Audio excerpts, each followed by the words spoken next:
Greetings! So the new PP update has dropped and wow, there are a couple of them. You probably clicked this video because you don't have time to read long official posts, so I'm not gonna waste your time with a long intro, so let's get into it. Change number 1. AR11 changes. Well, technically high AR changes, but we are going to see soon why they are advertised as AR11 changes. Approach rate higher than AR10.33 had a 20% flat bonus on speed and aim before this update.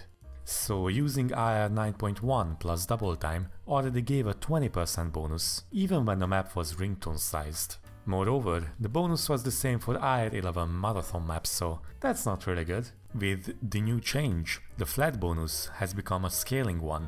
Now, AR11 gives a lot more PP compared to, let's say, AR10.44. And it scales from 0% at 0 objects to 26.66% at 1000 objects. Currently, the old 20% bonus is achieved at 750 objects at AR11. The object count scaling is also an indirect nerf to high AR aim maps when compared to stream maps. In a nutshell, this change will nerf all plays above AR 10.33 if they had less than 750 objects, and buff all AR11 plays with more than 750 objects. AIM still has a buff for low AR stuff below AR8, which scales similarly in concept to the new high AR change, but much less in terms of multipliers. Change number 2. Nofail and SpunOut changes. Have you ever seen players with these kinds of top scores in your 4-digit tournaments? Well, they are banned now. Nofail and SpunOut has been changed in a way that makes it more difficult to use them as deranker mods. Before the PP update, Nofail reduced your total PP with 10% while SpunOut reduced it with 5%. Or, you know, 0.9 tenths and 0.95 hundredths if you are a nerd. That has been changed. With the new change, Nofail's PP reduction scales based on the number of misses in a play. And it starts with no reduction. That's right, if you accidentally left Nofail in during one of your top plays, they are now worth 100% of what they would be without Nofail. Well, that is if you had full combo on it. So what if you said, I want to get a better PP play on this, but Scorby1 said no. Now you can just add Nofail and, as long as you full combo, you can override those plays with no problem. Each miss will reduce your PP with 0.02 times on top of the usual penalties, capping at the original 0.9 times of the original score. So it seems like an overall buff on Nofail.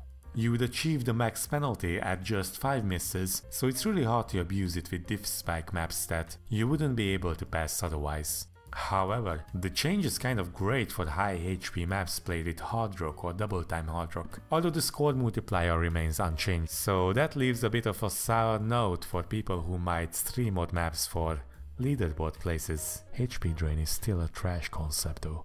As for SpunOut, the penalty will scale with the rate of spinners to hit objects on a map. A map with 0 spinners will have no penalty. However, unlike Nofail, SpunOut's maximum penalty goes way beyond its own measly 0.95 times multiplier. If there are 1000 objects and all of them are spinners, you get no PP. Virtually no PP. As for more realistic maps, the same SO penalty would occur with around 30 spinners on a 1000 object map, which is quite a lot of spinners, if you ask me. Some of the niche maps like Wizards in Winter with its whopping 132 spinners at 908 objects would get 0.8 times multiplier penalty. But let's face it, you are not going to get PP out of that map anyway. Unfortunately, the score multiplier will remain the same for both mods, so at 0.5 times for Nofail and 0.9 times for SpunOut, respectively. Change number 3. Miss penalty. Okay, so this is revolutionary. What if misses were punished more on short maps than on long maps? Crazy, right?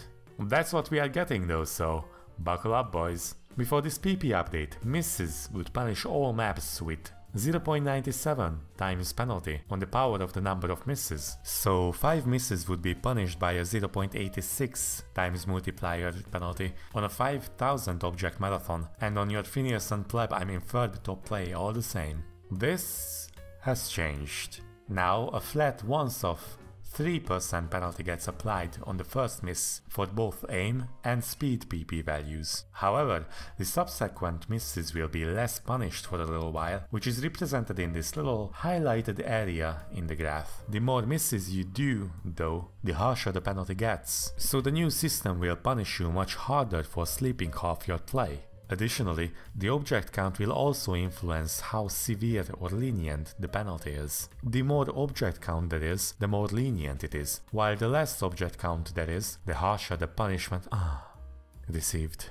Object count somewhat correlates to map length in general, but obviously stream maps will have more object count than jump maps for the same length. Let's look at some examples before I bore everyone to quit my video. The first miss penalty of the new system is going to punish more than the old system, even at ridiculous object counts. However, at 430 objects, the new system punishes harsher than the old system, regardless of how many misses you did. It gets close to be the same at 3 misses, but after that your PP will crash harder than Wall Street did in 1929. As you can see, tons of ringtone-sized farm maps are below this magical 430 object count number, and even some TV-sized maps are around there.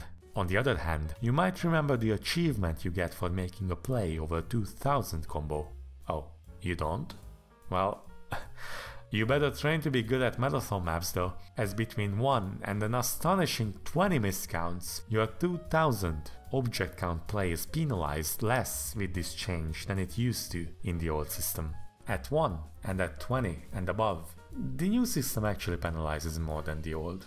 Anyhow, the buff to marathon maps are going to be barely noticeable. I guess it's just a nice little extra. The real change here is at maps with really low object count. The notorious Phineas and Ferb farm map has 168 object count, and FG Sky's 4-miss full mod play gets punished by a 0.77 times multiplier, or a 23% penalty, just by this change alone. If he had one more miss, that would be penalized by 0.69 times multiplier. Nice. At this rate, soon we will get a change where some of your plays will be just negative numbers. To be fair, I would have gotten a chuckle if double-tapped Hidamari plays would just straight up become negative. Welcome to OS. Thanks to the effort of a number of public contributors, we are excited to announce a new set of changes to OS's performance points PP algorithm that should help freshen things up at high levels of play. Read on for more details. Players with Hinamarina utan double tap scores will get a permanent -100 net PP best score on their profiles. A big thank you to everyone involved in these changes. See you next time. Anyway, in short, the biggest impact of this miscount change will be very short, big PP maps with misses. There are some tweaks here and there, but they are barely noticeable compared to short maps with misses. And finally, change number 4, speed and accuracy.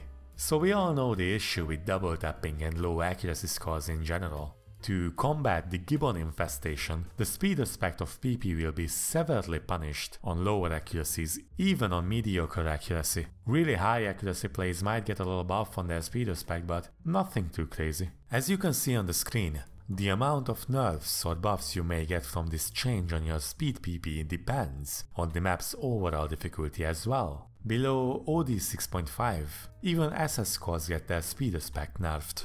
While on OD11, 94% already gets a little buff. On OD10, aka Hard Rock OD, you will need a little over 97% to have your speed PP unchanged. For OD 8.5, which is the baseline used in the official post's calculations, you will need 99% on your plays to remain at the same PP before and after the change. The buff is kind of negligible even on really high overall difficulties. For example, OD11 SS scores get an amazing 1.055 multiplier, so basically 5.5%. OD10 99% gets 1.26 times multiplier bonus, so around 2.6%. And you get the same amount of bonus on an OD9 SS. Don't forget that this is just for the speed values, so this is a lot less with regards to your overall PP. Anyway, the nerfs are— whoa, man! That's a lot crazier. Remember the buff you could get for the OD9 SS? You get the same amount of nerf at just 97%. And for the OD10, 99% accuracy. The same amount of nerf is applied at 95%. However, Hidamari no Uta double time easy double tappers will have their speed value nerfed by 26% compared to the old system at OD 7.1 and 85% accuracy. So that's a win. And you know what else will nerf those low accuracy double tap scores?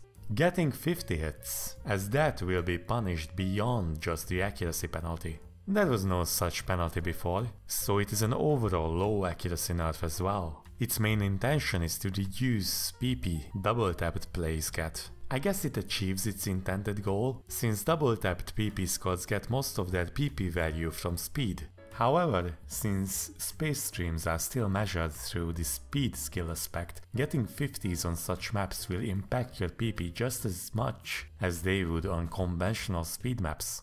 Also, even jump maps have a certain amount of speed value, especially at high BPM. And while they don't get as big of a nerf as pure speed or space stream maps, they will still get hit by this change. Moral of the story? Don't hit 50s, lol! Overall, I think these changes are kind of a mixed bag. The changes could have been implemented a lot better. They kind of feel band-aidy, but I mean, it's literally called hotfix, what did you expect? However, the reason PP became so broken over the years was the absolute stagnation that cemented the meta into one place. In that regard, the changes are a very slight net positive. We got a hotfix on double tapped squads, ringtone sized maps and sandbaggers, so that's kinda good, but the way we achieve that is less than optimal, I guess. And it doesn't really fix the core issue.